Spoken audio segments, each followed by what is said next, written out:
Hello, this is TSS Vani, Department of ECE. In previous video, we have discussed about the introduction part of programmable interrupt controller, block diagram of programmable interrupt controller, and pin description of programmable interrupt controller. Now I am going to present the concept of command words of programmable interrupt controller.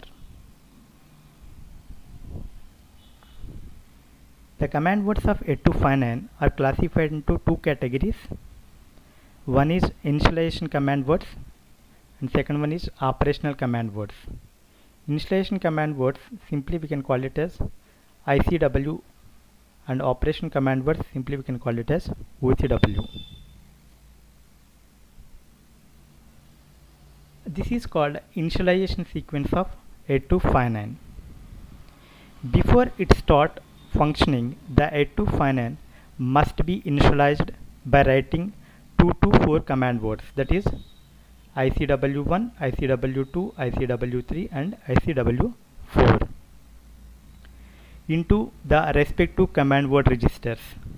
These are called as initialization command words, or simply we can call it as ICWS. If A0 equal to 0 and D4 equal to 1, the control word is recognized as ICW1. It contains the control bits of edge or level triggered mode, single or cascade mode, call address intervals, etc. If A0 equal to 1, the control word is recognized as ICW2. The ICW2 stores the details regarding interrupt vector address. ICW1 and ICW2 are compulsory command words in initialization sequence of 8259, while ICW3 and ICW4 are optional. The ICW3 is read only when there are more than one 8259 in the system, that is cascading is used, that means single equal to 0. And coming to the ICW4, the use of this command word depends on the IC4 bit of ICW1. If IC4 equal to 1, ICW4 is used, otherwise it is neglected. That means in initialization command words, there are 4 initialization command words, that is ICW1, ICW2, ICW3 and ICW4. Among these 4, ICW1 and ICW2, these two are compulsory command words. And ICW3 is needed or not, that depends upon single. If single equal to 0, then you should write ICW3. If single equal to 1, then no need to write ICW3, simply you should bypass. And coming to the ICW4, ICW4 is needed or not, that depends upon IC4 bit. If IC4 equal to 1, then you should write ICW4. If IC4 equal to 0, then no need to write ICW4, simply you should bypass. And finally, ready to accept interrupt request. And coming to the first format, that is ICW1. Okay, this is the format, we can call it as ICW1. In this, the first bit is IC4. If IC4 equal to 1, ICW4 needed. If IC4 equal to 0, no need to write ICW4. And coming to the single, if single equal to, if it is 1, then it is called as single. If it is 0, then it is called as cascaded. Coming to the address interval, ADI, if it is 1, interval of 4 bytes. If it is 0, that is interval of 8 bytes. For 8086 system, ADI is always 1.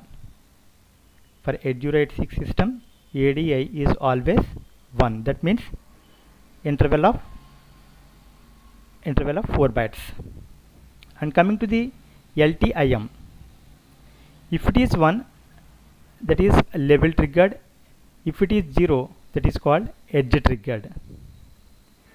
And for 8086 system, these 3 bits, that means A5, A6 and A7, these 3 bits are don't care. And coming to the ICW2, in this the least significant 3 bits, that means A8, A9 and A10, 3 bits are 0 pointing to IR0. Suppose the 3 bits are 0 pointing to IR0. If it is 001 pointing to IR1, if it is 010 pointing to IR2. Okay, that is the combination of A8, A9, A10 that represents from IR0 to IR7. And remaining T3 to T7, these bits are filled by interrupt type or interrupt number. And coming to the ICW3, in ICW3 there are 2 formats. One is master format and second one is slave format. Coming to the first one, master ICW3. ICW3 is required only when there is more than one 8259 and cascading is used.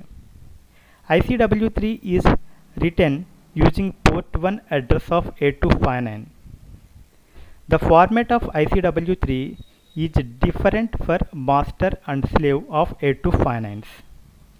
For master 8259, D0 to D7 are labeled as S0 to S7. That means slave 0 to slave 7. That is slave 0 to slave 7. It indicates which IR input has a slave. If D0 equal to 0, suppose if D0 equal to 0, IR0 input of master 8259 has no slave.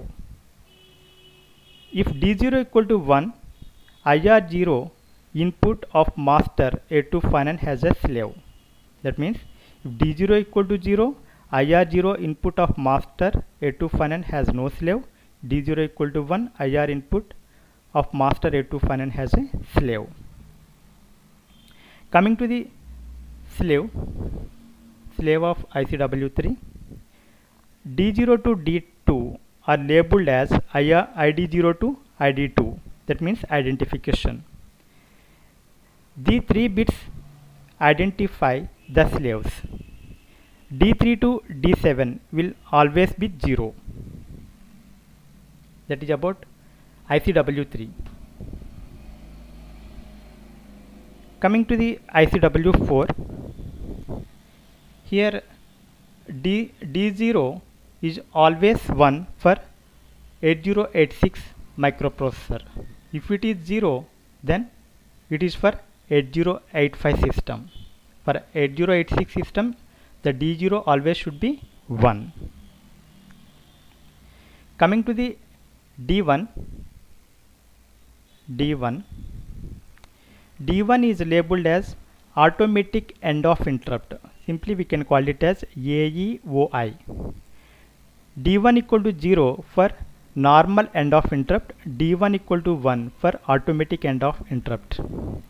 Already we have discussed in previous video what is meant by automatic end of interrupt and normal end of interrupt. And coming to the D2 bit, D2 is labeled as master or slave. It is represented as master/slave bar. If it is 1, then it can act as a master. If it is 0, then it can act as a slave. Next one is D3 bit. It is a buffered mode. If it is 0, then it is called as non-buffered mode, irrespective of master and slave. If it is 1, buffer equal to 1, then it can act as a master or slave, that depends upon D2 bit. Buffer equal to 1, then it can act as a master or slave, that depends upon D2 bit. If D2 equal to 0, then it can act as a slave. D2 equal to 1, then it can act as a master. And coming to the D4 bit, D4 is labeled as SFNM, that means special fully nested mode. D4 equal to 0 for not specially fully nested mode.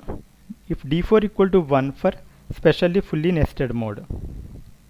Already we have discussed what is meant by specially fully nested mode in previous videos. And D5, D6, D7, these 3 bits are always 0.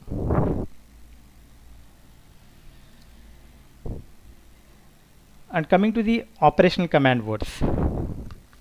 Up to now we have seen initialization command words, that is ICW1, ICW2, ICW3 and ICW4. And coming to the operation command words. Operation command words are 3, that is OCW1, OCW2 and OCW3. Coming to the first format, OCW1. There are 3 OCWS. Once A259 is programmed using ICWS, it is ready to accept interrupt. Coming to the first format, OCW1.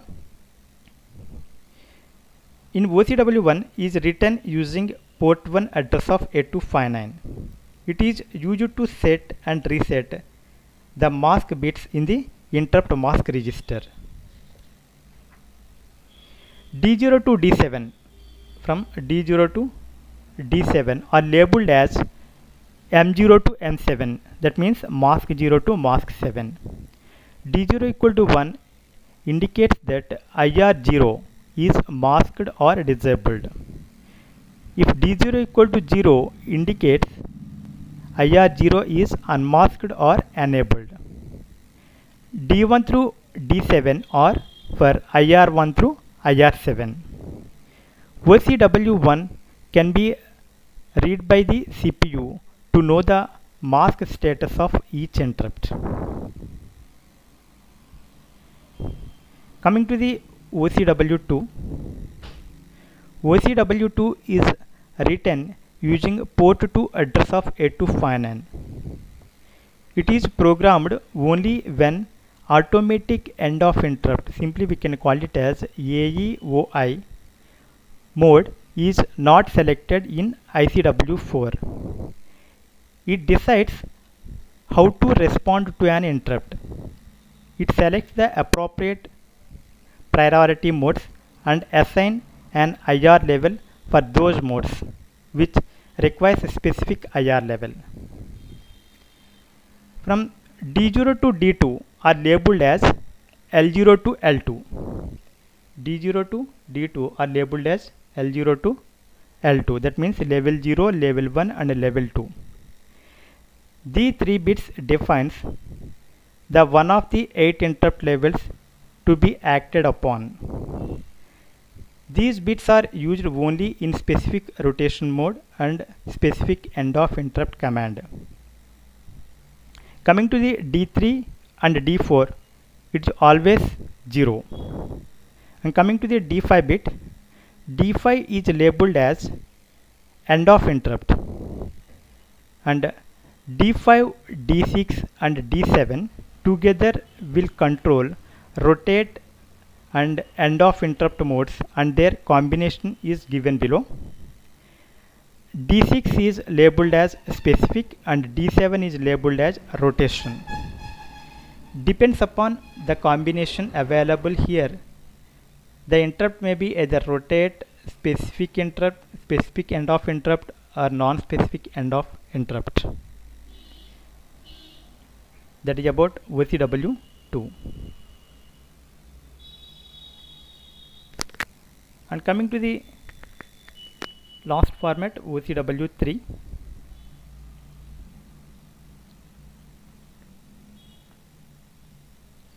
OCW3 is written using port 0 address of 8259.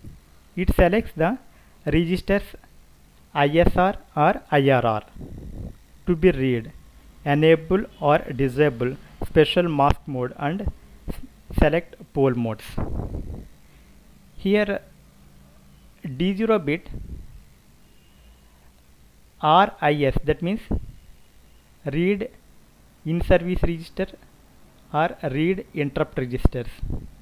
Okay, here D1 bit it is RR means read registers. Okay, it should always be 1, then only it will read either in service register or interrupt request register. Okay, if it is 0, RR it is 0, then there is no action. Always it should be 1, then only it will be read either in service register or interrupt request register. That depends upon the bit available on D0. If D0 equal to 0, then it will read interrupt request register. If it is 1, then it will read in service register. And coming to the D2 bit, D2 is labeled as poll. D2 equal to 0, reset poll command, and D2 equal to 1, set poll command. And what is meant by poll command already we have discussed in previous videos. And coming to the D3, D3 is always 1, D4 is always 0, and D7 is always 0. And coming to the D5 and D6, D5 is labeled as special mask mode and D6 is labeled as enable special mask mode. Enable special mask mode, it is always should be 1, then only it will set or reset the special mask mode. Suppose this bit will be 0, then there is no action. Always enable special mask mode should be 1, then only it will be respond for set or reset special mask mode. That means suppose special mask mode, that is special mask mode, if it is 0, then reset the special mask mode. If it is 1, set the special mask mode. Okay, this is the total description of command words of programmable interrupt controller. I hope you understood the concept of command words and command words of 8259. Thank you.